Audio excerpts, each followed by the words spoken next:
கர்த்தருடைய பரிசுத்த நாமத்திற்கு மகிமை உண்டாவதாக.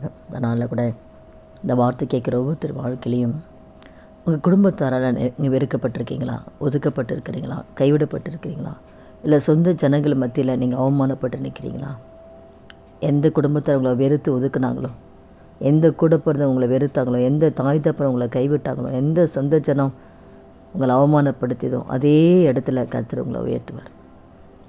தாவீதோட வாழ்க்கையில் கூட சாம்பில் விருந்து ஆயத்தப்படுத்த சொல்லும் பொழுது தாவீதோட தாய் தகப்பனே தாவீது அந்த விருந்தில் தாவீது அழைக்கலை, தாவீது இருக்கிறத விரும்பலை, கூட பிறந்தவங்களும் விரும்பலை.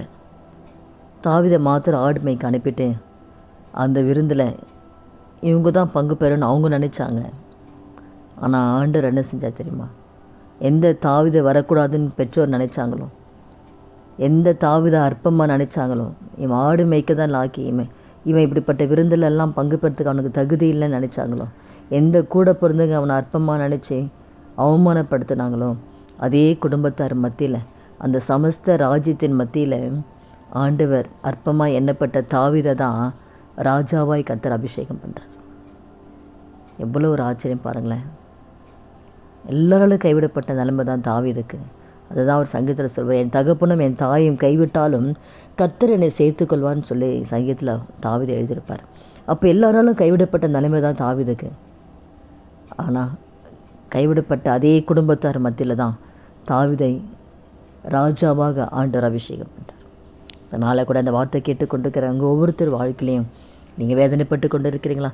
என் குடும்பமே என்னை அவமானப்படுத்துது, என் குடும்பமே என்னை அற்பமாக நினைக்கிறாங்களே, கண்ணீரோடு இருக்கிறவங்க வாழ்க்கையில் அவமானப்பட்ட அந்த குடும்பத்தார் மத்தியில் தான் கர்த்தர் உங்களுக்கு ஒரு பந்தியை ஆயத்தப்படுத்தி வச்சுருக்கார்.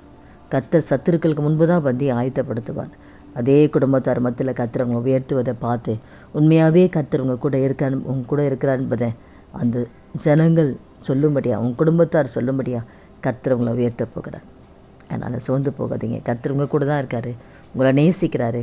சீக்கிரத்தில் கர்த்தர் உங்களை உயர்த்த போகிறார், அற்புதத்தை செய்ய போகிறார். ஜெபிக்கலாமா?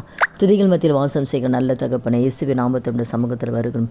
இந்த வார்த்தை கேட்குற ஒவ்வொருத்தர் வாழ்க்கையிலையும் கர்த்தாவே அப்பா, குடும்பத்தாரால் வெறுக்கப்பட்டு ஒதுக்கப்பட்டு கைவிடப்பட்டு இருக்கிற ஒவ்வொரு பிள்ளைகளும் கரத்தில் ஒப்பு கொடுக்குறான்ப்பா.